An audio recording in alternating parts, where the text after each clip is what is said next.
दोस्तों recently army DGEME की तरफ से एक रिक्रूटमेंट नोटिफिकेशन आउट हुआ था जिसमें टोटल 625 ग्रुप सी की पोस्ट थी। लेकिन इसमें स्टूडेंट के बहुत सारे डाउट है, तो हम यहाँ पे कुछ डाउट के बारे में बात करेंगे। पहला है आपका एडमिट कार्ड, दूसरा है रिटन टेस्ट आपका कब होगा, यानी किस मंथ में आपका एग्जाम हो सकता है। गाइस फुल एनालिसिस वीडियो है, ऐसी कोई बात नहीं है कि मैं यहाँ पे बोल के चला जाऊंगा, लेकिन जो मैं बात बोलूंगा वो आपको मैं समझाऊंगा। अभी 3-4 दिन हो गए इसके ऊपर रिसर्च करते करते कि इसका ओल्ड नोटिफिकेशन क्या था और इसकी ओरिजिनल वेबसाइट क्या है। जैसे कि मैंने रिसर्च किया, आर्मी DGEME की कोई भी ओरिजिनल वेबसाइट नहीं है, और मैं इंडियन आर्मी की वेबसाइट पर गया, वहां भी इसका नोटिफिकेशन नहीं मिला। तो मैं ये क्लियर नहीं बोल सकता कि यहाँ पे जो है इसका एग्जाम कब होगा, लेकिन जो मैंने एनालिसिस किया है उसमें मैं आपको मंथ बता दूंगा कि इस मंथ में इसका एग्जाम होगा।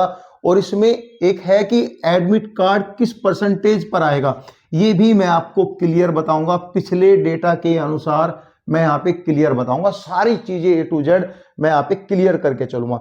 गाइस सबसे पहले कुछ पॉइंट है यहाँ पे, जैसे ऑर्डिनरी पोस्ट है, सेल्फ अटेस्टेड ऑफ डॉक्यूमेंटेशन है, सेल्फ एड्रेस एनवलप है, और acknowledgement and admit card form जो आपको साइन नहीं करना था। इसमें भी स्टूडेंट ने बहुत सारी गलती की। पहले मैं आपकी गलती काउंट करूंगा, आपने क्या गलती की, क्योंकि मुझे बहुत सारे ऐसे स्टूडेंट मिले और मुझे लाइव अपनी ये फॉर्म की फोटो भी भेजे। अब फोटो भेज रहे, अब भेजने का कोई बेनिफिट नहीं। देखो किसी ने यहाँ पे स्पीड पोस्ट किया है और ऑर्डिनरी पोस्ट किया है, ठीक है। अब यहाँ पे बहुत सारे स्टूडेंट को डाउट है कि मैंने स्पीड पोस्ट किया है, यहाँ पे क्या मेरा फॉर्म एक्सेप्ट होगा या नहीं होगा। देखो नोटिफिकेशन अगर पढ़ते हैं कहीं पर भी ऐसा नहीं लिखा कि ऑर्डिनरी पोस्ट ही आपको करना है। तो यहाँ पे एक क्वेश्चन आता है कि क्या हमारा फॉर्म सेलेक्ट होगा या नहीं होगा। गाइस इसके बारे में कोई भी यूट्यूबर आपको कंफर्म नहीं बता सकता। जब फॉर्म पे कुछ लिखा ही नहीं और एप्लीकेशन पे कुछ लिखा ही नहीं, तो हम ये श्योर शॉट नहीं बता सकते कि आपका जो फॉर्म है वो रिजेक्ट होगा या एक्सेप्ट होगा, क्योंकि दोनों में से आपका एक्सेप्ट भी हो सकता है या स्पीड पोस्ट का आपका रिजेक्ट भी हो सकता है, लेकिन ऑर्डिनरी पोस्ट तो आपका एक्सेप्ट होगा। अब यहाँ पे सेल्फ अटेस्टेड डॉक्यूमेंट्स के बारे में बता देता हूं। बहुत सारे स्टूडेंट क्या करते हैं, डॉक्यूमेंट्स को सेल्फ अटेस्टेड नहीं करते हैं, जिससे कि उनका एडमिट कार्ड रुक जाता है और वो ये समझ लेते हैं कि मेरे तो कम परसेंटेज नंबर थे इसलिए मेरा एडमिट कार्ड नहीं आया है। तो बहुत सारी चीजें हैं और बहुत सारे फॉर्म ऑर्डिनरी पोस्ट से लेके इनके हेडक्वार्टर तक भी नहीं पहुंचते। उसका रीजन भी हम आपको बताएंगे, ठीक है। ये सेल्फ अटेस्टेड अगर आपने किया है तो ठीक है, नहीं किया तो यहाँ पे आप अलर्ट रहो चीजों को लेके। फिर आता है सेल्फ एड्रेस एनवलप, जिसमें कि आपको 2 फोटो भी डालना था। फोटो के पीछे अपनी माता का नाम और पिता का नाम आपको डालना था। सेल्फ एड्रेस एनवलप अगर आपने दिया है उस पे 5 रुपए के स्टैंप, यानी अगर किसी ने 5 रुपए वाला पोस्टल स्टैंप लगाया तब भी ठीक है, अगर 1-1 रुपए के 5 भी लगा दिए तब भी ठीक है। यानी उस पर पोस्टल एड्रेस या तो 5 हो या 1 हो या 2, या फिर आपने 3 लगाए, 2 का 1, 2 का 1 प्लस के 1 का 1 तो भी चलेगा। टोटल 5 रुपए के या 50-50 पैसे के भी आपने 10 लगा दिए तो भी यहाँ पे चलेगा। 5 रुपए के यहाँ पे जो है गवर्नमेंट इंडियन पोस्ट के जो स्टैंप होते हैं वो जो छोटे छोटे रहते हैं वो यहाँ पे लगाए है पोस्टल स्टैंप, तो ठीक है, ठीक है। अब बात करेंगे यहाँ पे acknowledgement and admit card form. बहुत सारे स्टूडेंट क्या करते हैं, नीचे काउंसिल सिग्नेचर लिखा रहता है उस पर भी सिग्नेचर कर देते हैं, यानी खुद का दिमाग लगा लेते हैं और फॉर्म को गलत भरते हैं। और एक होता है, यहाँ पे मैंने बहुत सारी वेबसाइट पर विजिट किया जिसमें कि मुझे लगा यहाँ पे जो DAVP आपका नंबर होता है वो फॉर्म पे नंबर ही नहीं था। भाई DAVP फॉर्म पे नंबर ही नहीं था। हर वेबसाइट कोई 50 रुपये आपसे ले रही है, कोई 55, कोई 20, कोई 30 आपसे पैसा ले रही है फॉर्म का। वो अपने तरीके से फॉर्म बना के आपको फॉर्मेट में वो डाउनलोड करवा रही है और आप डाउनलोड करके वही फॉर्म भर रहे हो, जिसमें कि यहाँ पे ये directorate advertising visible policy number एक होता है, वो पॉलिसी नंबर आपने अपने एप्लीकेशन फॉर्म में डाली है तो कहीं ना कहीं ठीक है। लेकिन मुझे ऐसे स्टूडेंट बहुत सारे मिले जो क्वेश्चन मुझसे पूछ रहे हैं कि फॉर्म सेलेक्ट होगा या नहीं होगा। फॉर्म की जब फोटो भेज रहे हैं, जब मैंने देखा फॉर्म पे नंबर ही नहीं है, तो ये चीजें आपको क्लियर हुई या नहीं हुई, तो ये चीजें पर आप ध्यान रखो। अब आते हैं एडमिट कार्ड पे कि एडमिट कार्ड आपका नहीं आएगा या आएगा, कितनी परसेंटेज पे आएगा।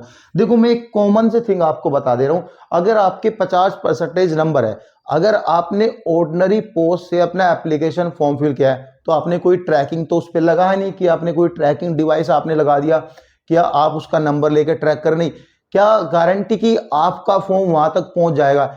ऑर्डिनरी पोस्ट बहुत सारी ऐसी होती है जो 15 दिन तक पोस्ट जो बॉक्स आपका लग रहता है उसी में ही पड़ी रहती है, 7 दिन तक उसी में ही पड़ी रहती है। और बहुत सारी ऐसी पोस्ट होती है जो वहां जाते जाते जाते जाते उसका टाइम ड्यूरेशन ही खत्म हो जाता है, और बहुत सारी ऐसी चीज होती है यहाँ पे खो ही जाती है, क्योंकि उनका ध्यान कोई नहीं करता। और आजकल ऑर्डिनरी पोस्ट पर जो है ये जो पोस्ट ऑफिस वाले भी ध्यान बहुत कम देते हैं, जनरल पोस्ट होती है ध्यान बहुत कम देते हैं, ठीक है। तो ये सब चीज है। तो यहाँ पे सबसे पहली गारंटी तो आपको ये होनी चाहिए कि आपका एप्लीकेशन फॉर्म वहां तक पहुंचा है या नहीं पहुंचा है। अगर नहीं पहुंचा है या एडमिट कार्ड आपका नहीं आया है, तो यहाँ पे आप क्या सोचेंगे, भाई मेरे 55% थे और मेरा फॉर्म तो गया होगा लेकिन एडमिट कार्ड नहीं आया। तो यहाँ पे आपके माइंड में एक माइंड सेट हो जाएगा कि यहाँ पे एडमिट कार्ड जो आता है वो आपका परसेंटेज के भी आप पे आता है, लेकिन ऐसा कुछ भी नहीं है। अगर आपके ऐसे ही, मैं आपको अभी एक एग्जांपल दे रहा हूं, ऐसे ही मेरी एक दोस्त के भाई से बात हो रही थी यार कि आपने कभी डीजी एएमई का फॉर्म भरा नहीं भरा, हालांकि वो अभी इंडियन आर्मी में है। इसकी जो नोटिफिकेशन था वो 2017 में इसका नोटिफिकेशन आया था, इसके बाद का मुझे, यानी इसके पहले का तो कुछ मिला नहीं, इसके बाद का भी अभी तक 2024 में इससे अलग कोई दूसरा नोटिफिकेशन नहीं मिला।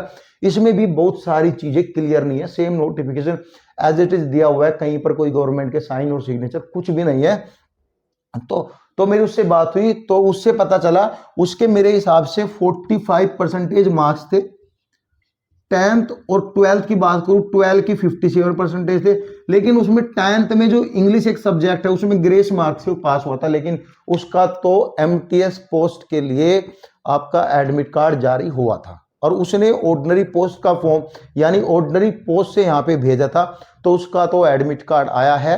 तो यहाँ पे ये आप मत सोचो कि मेरा एडमिट कार्ड नहीं आएगा, सबका एडमिट कार्ड आएगा। अगर नहीं आया तो फॉर्म आपका वहां तक नहीं पहुंचा, अगर पहुंचा है तो एडमिट कार्ड आपके घर तक नहीं पहुंचा है।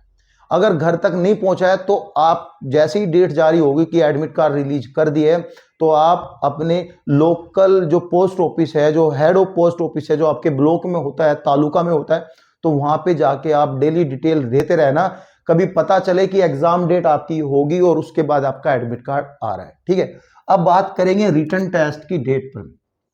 गाइस इसी बीच 2024 दिसंबर और 2025 में बहुत सारी ऐसी भर्ती आई है, जैसे कि ECHS की भर्ती है, DGA FMS की भर्ती है और अग्निवीर की भर्ती है, DGEME की भर्ती है। और मैंने देखो इसका तो नोटिफिकेशन नहीं मिला, लेकिन मैंने कुछ EME के ऐसे नोटिफिकेशन मैंने देखे हैं जिनका एग्जाम कम से कम 2 महीना, जो 80% मेरी रेशियो निकलती है वो 2 महीने के अंदर ही इनका एग्जाम हो जाता है। तो मोटा मोटा मैं आपको बता दे रहा हूं कब तक होगा, फैब और मार्च में इसका एग्जाम हो जाएगा भाई।